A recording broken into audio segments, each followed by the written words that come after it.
How's it going, everybody? Just going to jump on here real quick. Jim Adkins, and you saw the title. Uh, Adkins results coaching body transformation quarantine day 7. I think I don't know what day it is. I'm getting a lot of questions from my clients. We're all locked in, and most of my coaching is done online and at a long distance for my individuals. My corporate coaching, of course, is done in person first, then online, and I do a lot of coaching one on one. So as you can imagine, the martial arts one on one, the music in a venue of one on thousands, and some of the coaching has been squashed by the quarantine. So reaching out to a lot of people online, and I see the whole martial arts culture reaching out online, which is incredible. It's awesome to see. How's it going, Mr. Murray? I miss you guys. We're sending emails out to all of my students to give you links to the videos that I'm posting, and I'm answering questions and doing classes privately for you guys online, as well as putting some supplemental videos up for everybody to see. But you know me, I'm not that guy. I'm not the guy to put a bunch of, as I speak, a bunch of martial arts videos out for everybody. It's such an individual effort, and it's so specialized, and there's such a conundrum of misuse that I really am not one to jump on board with all of that, but I will put out some things that I think will help people in sporadic moments. Okay, so I'm just going to touch real quick on a couple things. Today's the 31st. Tomorrow's April 1st. I want to mention this. If I go live at all tomorrow, it's going to be to talk about trust. I've never been an April Fool's guy. I don't like using somebody's trust. And I know there's some people out there that love practical jokes and they loved it and they think it's fun. But for me, it's never been that way. And I'm just not that guy. I believe that, and this is just for me, call me a party pooper, but I would never misuse your trust, never abuse uh, any part of our relationship to make you feel gullible or so on and so forth. So if I go live tomorrow at all, it's going to be to talk about trust. I usually avoid doing anything like that on April 1st. But anyway, so let's touch base on a couple things real quick. I had one of my friends, clients, students ask me how to stop self-sabotage. She said she procrastinates. She only does a little bit. She knows like her health, her fitness, her taxes. How many of you procrastinate your taxes? Why do we do that kind of stuff? Well, there's a number of reasons. I can kind of give you an umbrella answer why most people procrastinate as a self-sabotaging tool, but really, I need to talk to you, and we need to find out where the underlying paradigm is, and that's what it is. It's a belief system. You believe something about the activity that you're trying to do or the goal you're trying to achieve. There's a deeper belief that holds you back, that keeps your thermostat set at comfort. And when you start to succeed, believe it or not, it takes you out of that comfort zone, and the fear of success or the fear of potentially failing in a grander scale will hold you back, will cause you to do certain things subconsciously that will sabotage your success. I know it sounds awkward and funny, maybe not funny, but unbelievable, but it is. That's what takes place. That's one of the simple things that takes place. When I say simple, it's simple to say. It does take work to overcome, but it's possible. Okay, so part of the self-sabotage thing is, learning about the paradigm, learning where it sits, where your beliefs are, and then shifting that belief. What can you do in the meantime before we talk, before we actually get into the nuts and bolts of what's happening? What can you do to help? Set a routine. Get a successful routine, and don't pile a bunch of stuff on top of you. Don't say you got to do a million things. Pick one thing and do it. Don't get me started on the T word, but with taxes, when is it due? You guys know when it's due, right? Well, what happened recently? Now that you can push it till later, how many of you are going to? What if you knew you were going to get a bunch of money back? Would you wait? Is it, what's your paradigm there? Get in a routine. If you're a business owner, you know the routine. The routine is every month you're doing your accounting. You're making sure daily that you're keeping track.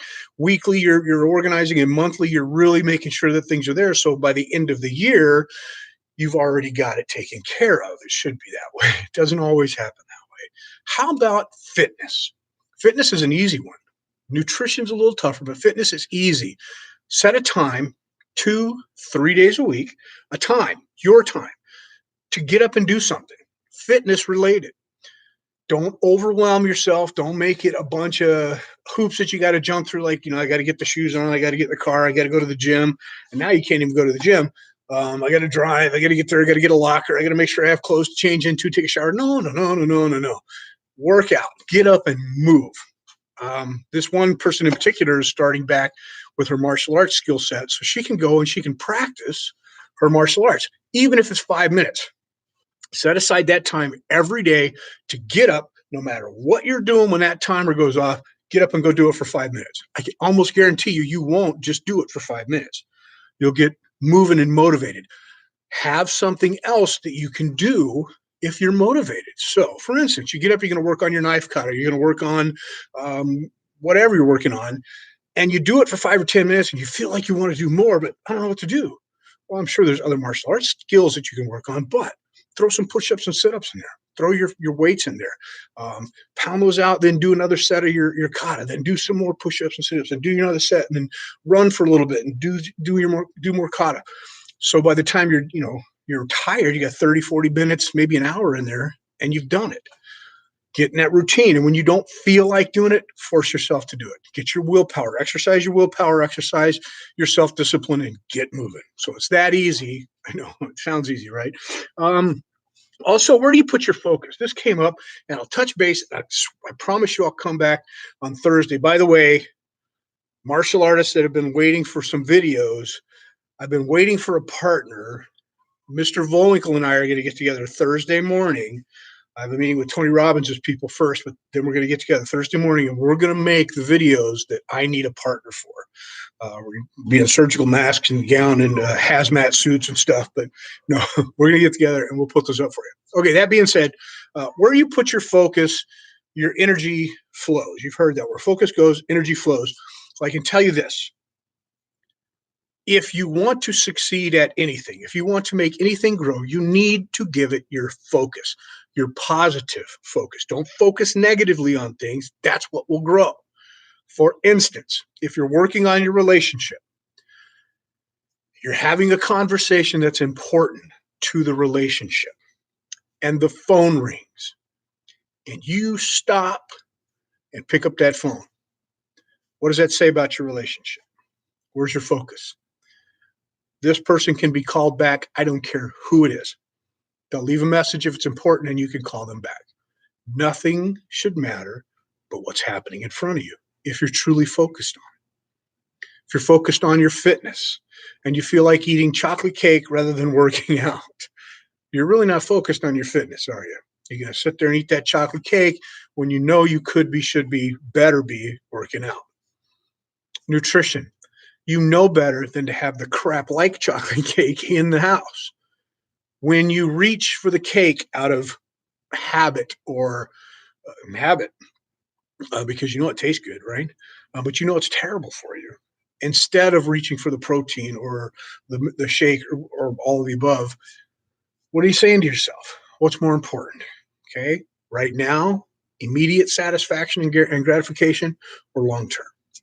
So where your focus goes, energy flows. How do you decide what's important in a world full of things that are important? Health, finances, relationship, your job or your career, your fitness, right? What you group them together? Okay. There's several groups we can talk about, but group it into your happiness, group it into your fulfillment, make it service to others. Everything that you're doing is in service to others. Your fitness is a service to others. Why? You will lead them to a greater place. You will be healthy enough to live long enough for your great grandchildren to meet you, right?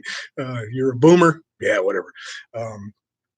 Anyway, that's how you do it. I'll come back and talk more. Mr. Murray, I hope you're working out, buddy. Don't slip off the wagon. I know my Kalkaska people, man, we get right to the end of the classes, and then last time it was the snow. This time it's this. I got stuff coming for you, though, so hang in there, and we'll have some videos.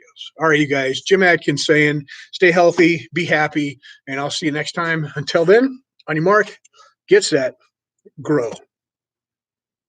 And push the button twice.